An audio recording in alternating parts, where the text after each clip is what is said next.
इंदापुरात अजित पवार बोलतायत, थेट जाऊया। तरी 85,000चं लीड दिलं। देशात काँग्रेस पक्षामध्ये पुरुषांच्या मध्ये सगळ्यात जास्त मताधिक्याने पी.व्ही. नरसिंहरावजी पंतप्रधान होते। 3.5 लाखाच्या मताधिक्याने मला तुम्ही निवडून दिलं। लोकसभा मतदारसंघात 4.5 लाख मला पडली, 1 लाख त्या प्रतिभा लोखंडेंना पडली आणि ती निवडणूक झाली। तेव्हापासून अनेक निवडणुका मी पाहिल्या, अनेक चढउतार पाहिले, त्याचा उल्लेख हर्षवर्धनजींनी केला। ते सगळं होत असताना अंकिताने पण सांगितलं किंवा मागच्या 4 निवडणुकीमध्ये पाहिल्यानंतर त्याच्यामध्ये आमच्याकडनं काम करून घेतलं जातं, परंतु नंतर मात्र वेगळं घडतं। हा अनुभव आम्ही सतत घेतोय।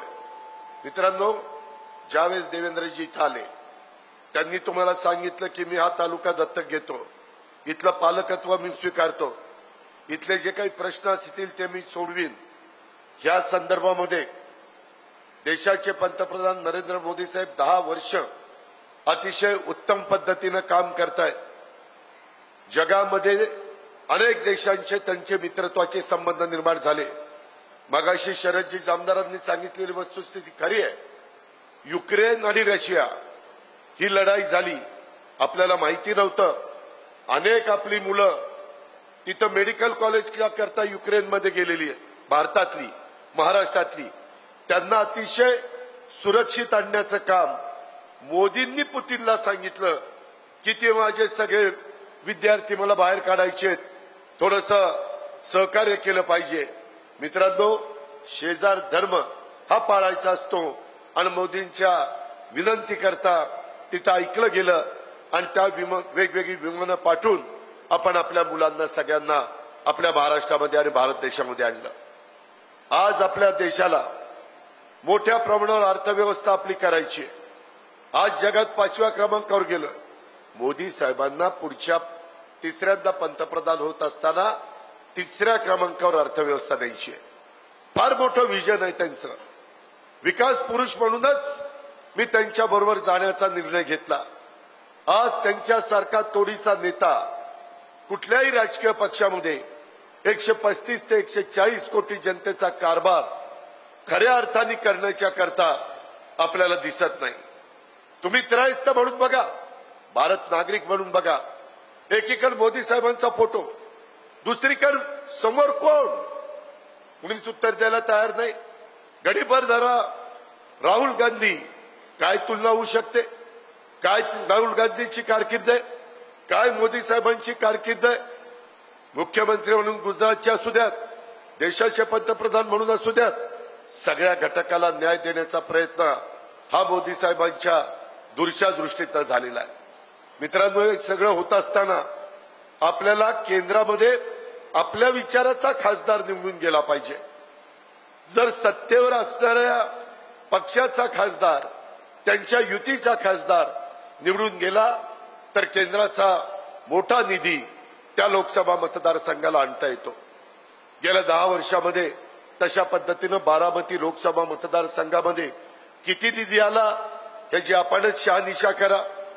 मी आज तुम्हाला सांगू इच्छितो की हर्षवर्धन पाटील साहेबांच्या प्रयत्नातनं, आपल्या सगळ्यांच्या मेहनतीतनं उद्याच्याला इंदापूर तालुक्यामध्ये प्रचंड मताधिक्य महायुतीच्या उमेदवाराला मिळालं तर त्यामध्ये निश्चितपणे त्यांच्या 5 वर्षाच्या कारकिर्दीत महायुतीच्या उमेदवाराच्या जास्तीचा केंद्राचाही पैसा आणि राज्याचाही पैसा विकास कामाच्या करता आम्ही आणायला कुठं कमी पडणार नाही, हा शब्द देखील मी आपल्याला सगळ्यांना देतो। मित्रांनो, तुम्हाला माहिती आहे मी शब्दाचा पक्का आहे। तुम्ही म्हणाल मग मागे काय व्हायचं? 2004, 2009, 2014, 2019 मी हर्षवर्धन पाटलांशी चर्चा करत नव्हतो। चर्चा कोण करत होते ते त्यांना माहिती आहे। ते आमच्या वर्षांकडे जायचे, त्यांच्याशी चर्चा करायचे। मित्रांनो, मी उदाहरण देतो की 2019ची निवडणूक झाली, आम्ही सगळेजण, एक मोठा उद्योगपती आहे, आज देशातल्या नंबर 1चा उद्योगपती, त्यांच्या घरी उद्योगपती, मी, अमित शहा, स्वतः पवार साहेब, त्याच्यामध्ये प्रफुल्ल पटेल आणि देवेंद्र फडणवीस आम्ही 6 जण बसायचो, 7 जण बसायचो, चर्चा व्हायची. देवेंद्रजींचं माझं आम्हाला बसवलं, सांगितलं की कसं 35 जिल्ह्यांचं पालकमंत्रीपद कुणाला, कोण कोण मंत्री, कोण कोण राज्यमंत्री, 43 मध्ये भाजपच्या किती, राष्ट्रवादीचे किती, कुठली खाती, सगळी चर्चा 5-6 मीटिंग मध्ये झाली. मला एक दिवस अमित शहा म्हणाले की अजितजी, ह्याच्यामध्ये चर्चा होती परंतु नंतर ती शब्द पाळला जात नाही. तुम्ही या चर्चेत आहात, तुम्हाला शब्द पाळावा लागेल. ह्याचे साक्षीदार देवेंद्रजी आहेत, ह्याचे साक्षीदार प्रफुल्ल पटेल आहेत, त्याच्यामध्ये मी होतो आणि त्यांनी आम्हाला सांगितलं. मी म्हणलं हरकत नाही. परंतु मुंबईमध्ये आल्यानंतर नंतर काहीतरी वेगळीच चर्चा व्हायला लागली. मी म्हणालो हे असं कसं, आपलं तर ठरलंय तसं आणि हे चाललंय वेगळंच, हे कसं होईल. ते म्हणले नाही आता आपल्याला एखादं असं करायचं. म्हणलं आपण शब्द दिला, 5-6 मीटिंग झाल्यात आणि त्या उद्योगपतीच्या साक्षीनं झाल्यात. उद्योगपतीला घडीवर बाजूला ठेवा, परंतु अमित शहाच्या साक्षीनं ते वेळोवेळी पंतप्रधानांना सांगायचे, परंतु ते काही होत नव्हतं. शेवटी मला सांगण्यात आलं की बाबा काय करायचं. मी त्यांना सांगितलं मी शब्दाचा पक्का आहे, तुम्ही सांगा कधी शपथ घ्यायची. दुसऱ्या दिवशी 8 वाजता शपथ घ्यायचं ठरलं. त्यामध्ये लोक सांगतात, मीडिया सांगतो पहाटेचा शपथ होती, पहाटेचा शपथ होती. 8 वाजताला पहाटेचा शपथविधी म्हणत नाही, 4ला, 5ला, 6ला पहाटेचा शपथविधी. पण आता मीडियाला बोलणार कोण. त्याच्यामुळं तुमचं खरं, आमचं राहू द्या. मित्रांनो, तो शपथविधी झाला, त्यामध्ये गुप्त मतदान झालं नाही, नाहीतर आज महाराष्ट्राचं चित्र वेगळं दिसलं असतं. खरं तर त्या नियमामध्ये गुप्त मतदान आहे. हर्षवर्धनजी, तुम्ही संसद कामकाज मंत्री म्हणून अनेक वर्ष सर्व राजकीय पक्षाच्या नेत्यांना एकत्र ठेवून सभागृह चालवण्याचं काम केलंय, त्याच्यावर तुम्हाला याच्यातलं माहिती आहे. पण ते झालं नाही आणि त्याच्यातून काही गोष्टी घडल्या आणि ते सरकार पडलं. सांगायचं तात्पर्य, माझ्या देखत शब्द दिला होता, मी शब्द पाळला.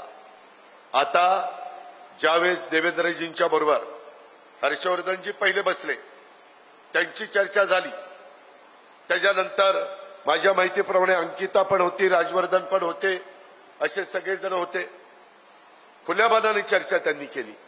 मला देवेंद्रजींनी सांगितलं अजित आता आपल्याला चर्चा करायची आणि त्या हर्षवर्धन पाटलांच्या उपस्थितीत करायची.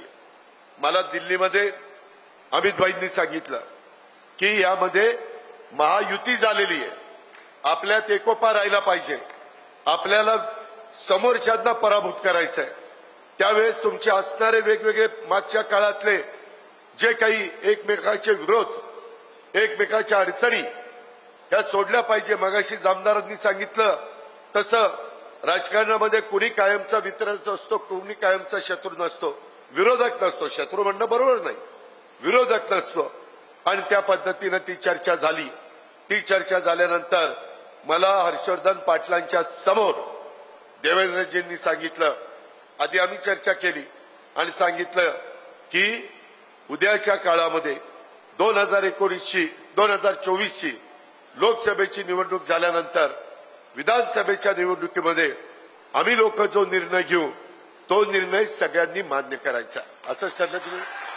आणि त्या पद्धतीनं आम्ही त्याच्यामध्ये सांगितलं की ठीक आहे, आपण सगळेजण जे सांगताय त्याच्यामध्ये आपल्याला कुठलाही काही काळजी करण्याचं कारण नाही. मला देवेंद्रजींनी ज्या काही गोष्टी सांगायच्या त्या सांगितल्या. हर्षवर्धन पाटलांना विचारा, मधी नॅशनल फेडरेशनची निवडणूक झाली, संपूर्ण देशामधल्या सहकारी साखर कारखान्याचा अध्यक्ष देशाचा, त्याला नॅशनल फेडरेशन म्हणतात. ती जबाबदारी अमितभाईंनी यांच्यावर टाकायचं ठरवलं. वास्तविक मागच्या वेळेस जयप्रकाश दांडेगावकर महाराष्ट्राचे होते. सहसा हर्षवर्धनजी एकदा एका राज्याचा संधी मिळाली की पुढच्या वेळेस दुसऱ्या राज्याला दिली जाते. पण सहकारामध्ये अमितभाईंचा विश्वास हर्षवर्धन पाटलांनी संपादन केलेला मी अनुभवलेला. त्याच्यामध्ये मला FRPच्या बद्दलचे निर्णय, त्याच्यामध्ये जो आपल्यावर हजारो कोटीचा IT इन्कम टॅक्स होता